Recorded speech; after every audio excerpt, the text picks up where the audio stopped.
খুলছি, দেখো মেয়োনিজ একদম রেডি হয়ে গেছে। আর এদিকে দেখো দিদির সব বইয়ের collection. Hello, good morning, welcome back to my channel. আশা করি তোমরা সবাই ভালো আছো, আমিও ভালো আছি। আজকে একটা ঝকঝকে দিন শুরু হয়ে গেছে, আমি আমার ঝকঝকে ব্লগও শুরু করে দিলাম। দেখো এখন সকাল 9:35 মতো হয়েছে। আজকে ব্লগটা আমি এখন থেকেই স্টার্ট করছি। আজকে সারাদিন যা যা করবো অবশ্যই তোমরা সব কিছুই দেখতে পাবে। এদিকে দেখো ডিম সেদ্ধ বসিয়ে দিয়েছি, প্রায় হয়ে এলো। এদিকে আমার দুধ জাল, বাসন ক্লিন সব হয়ে গেছে। মেয়েকে চাও করে দিয়েছি। এদিকে আমি আমার চা বসিয়ে দিয়েছি। আর আমি একটু ঘন ঘন দুধের পরিমাণটা একটু বেশি নিয়ে করি, বেশ ভালো লাগে খেতে। দেখি ঘন ঘন দুধের দেখবে বেশি দুধে চা খেতে ভালো লাগে না।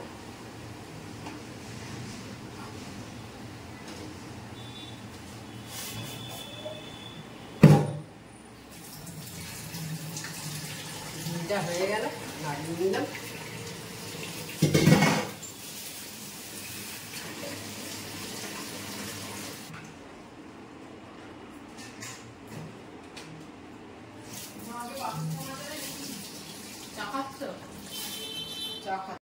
দুর্গাপুজো কিন্তু শুধু আমাদের বাঙালিদের ইমোশন নয়, এই সময় কিন্তু একটা মানুষের অর্থনৈতিকেরও একটা ব্যাপার জড়িয়ে আছে। দেখো এই সময় কিন্তু আমি শ্রীরামপুরে থেকে যা দেখেছি, আমাদের মেন মার্কেট কিন্তু শ্রীরামপুর স্টেশন লাগোয়া হয়।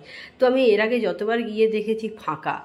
এবং আমাদের শ্রীরামপুরে এই সময় রাস্তার দুধারে অনেক মানুষ দেখি বিভিন্ন জিনিস নিয়ে নিয়ে বিক্রি করে। কেউ কানের দুল বেচছে, কেউ ম্যাক্সি নিয়ে বসছে, কেউ চাদর, কেউ হচ্ছে ঘর সাজানোর টুকটাকি জিনিস, এই সমস্ত নিয়ে বসে। সেই সমস্ত কিন্তু কিছু ছিলও না এই কয়েকদিন আগেও।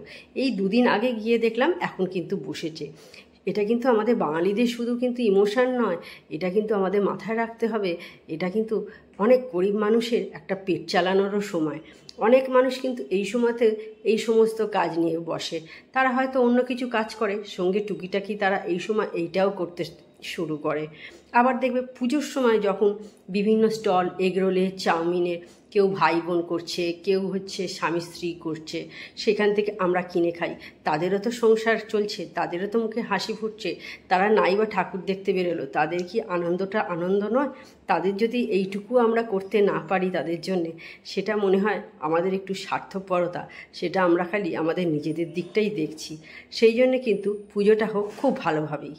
আজকে আমি একটা তোমাদের সাথে হেলদি মেয়োনিজ রেসিপি শেয়ার করছি। দেখো একটু পনির নিয়েছি, 50 মতো হয়তো পনির আছে। এটাকে আমি নিয়ে নিলাম ব্লেন্ডারের মধ্যে। 2 কোয়া রসুন, দেখতে পাচ্ছ 2 কোয়া রসুন দিচ্ছি। আর আগে থাকতে একটু ভিজিয়ে রেখেছিলাম শুকনো লঙ্কা,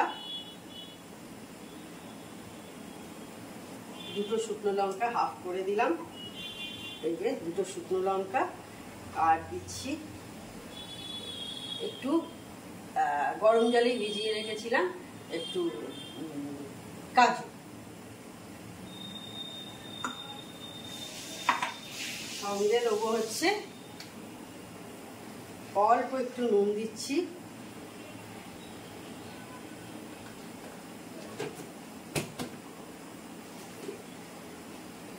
একটু চিনি দিলাম, সামান্য একটু চিনি, আর একটু রান্নার তেল, সাদা তেল দিচ্ছি, অল্প সামান্য সাদা তেল।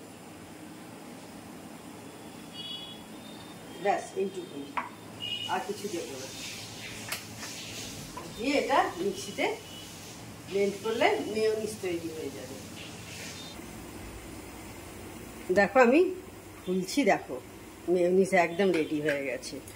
আর এতে আমি অল্প একটু দুধ দিয়েছিলাম, পেস্টটা দেখছিলাম শুকনো হয়ে গেছিল। এই দেখো একদম হেলদি মেয়োনিজ রেডি।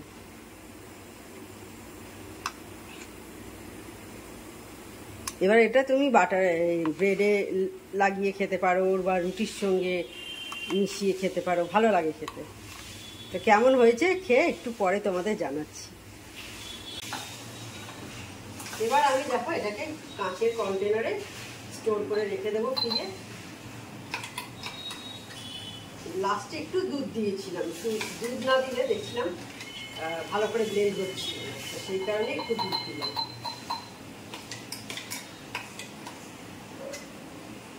এটা ফার্স্ট টাইম আমি ট্রাই করলাম, এটাকে কোনোদিন আমি মেয়োনিজ বাড়িতে তৈরি করিনি, কিনেও খাইনি।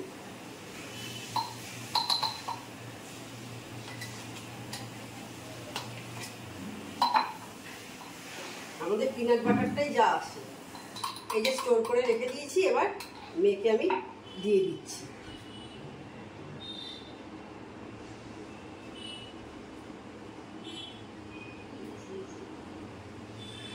একদম হেলদি জিনিস বাড়ির, দেখতে পেলেই কি কি দিয়েছিলাম, পনির, রসুন, একটু শুকনো লঙ্কা, একটু সাদা তেল, কাজু বাদাম, চিনি, নুন আর অল্প একটু দুধ।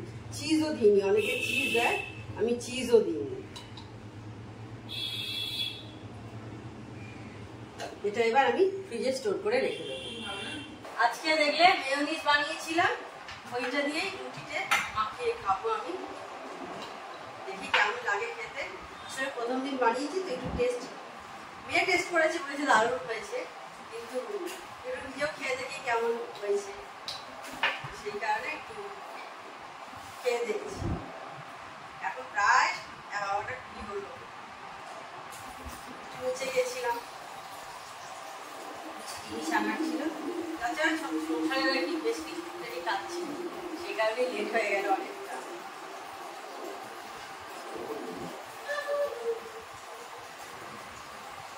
টেস্ট করে দেখি আগে কেমন লাগছে। আমার মেয়ে মাংস নাম বলছে বলার আজ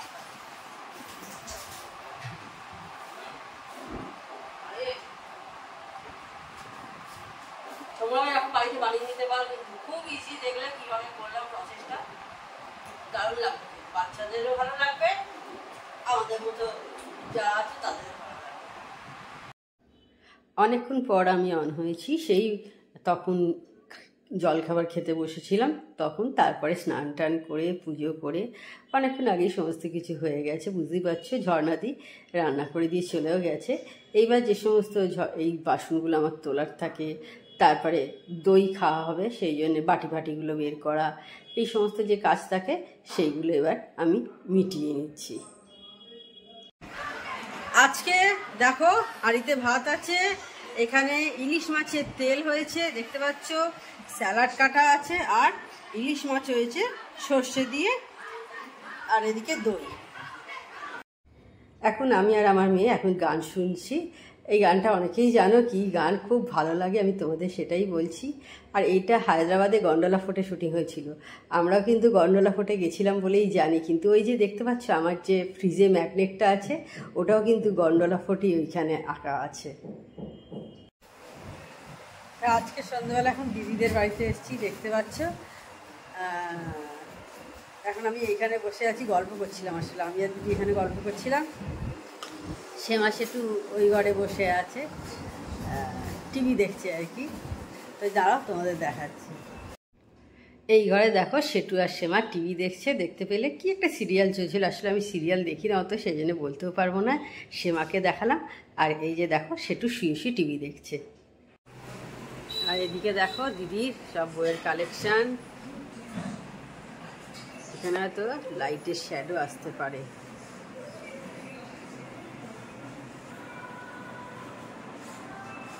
এইভাবে দিদিরা রামকৃষ্ণ মিশনের দীক্ষিত।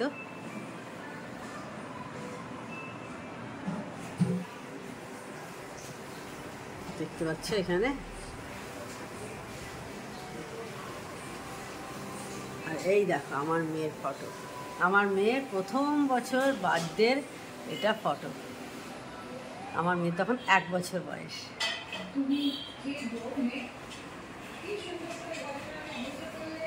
সেটু শ্যামার এটা বোধহয় অ্যানিভার্সারিতে হবে, তখন আমাদের পুরনো বাড়িতে যখন থাকতো কালীতলা বাড়িতে, তখনকার। তো তোমাদের বললাম আজকে দিদিদের বাড়িতে এসেছি, এখন আর দিদিদের এখানেই আছি। এখন দেখতে পাচ্ছ প্রায় 10টা 20, মানে এই বইটা একটু ফাস্ট আছে, 10টার মতো বেজেছে। এবার বেরিয়ে যাব, তাহলে আজকে ভিডিওটা আর আমি বড় করছি না। আমার চ্যানেল যদি তোমাদের ভালো লেগে থাকে তবে অবশ্যই আমার চ্যানেলকে তোমরা সাবস্ক্রাইব করো, লাইক করো আর শেয়ার করো। আর যেসব বন্ধুরা এখনো পর্যন্ত আমার চ্যানেলকে সাবস্ক্রাইব করোনি তারা ছোটখাটো আমার চ্যানেলকে সাবস্ক্রাইব করে দিও। Tata, good night, sweet dreams.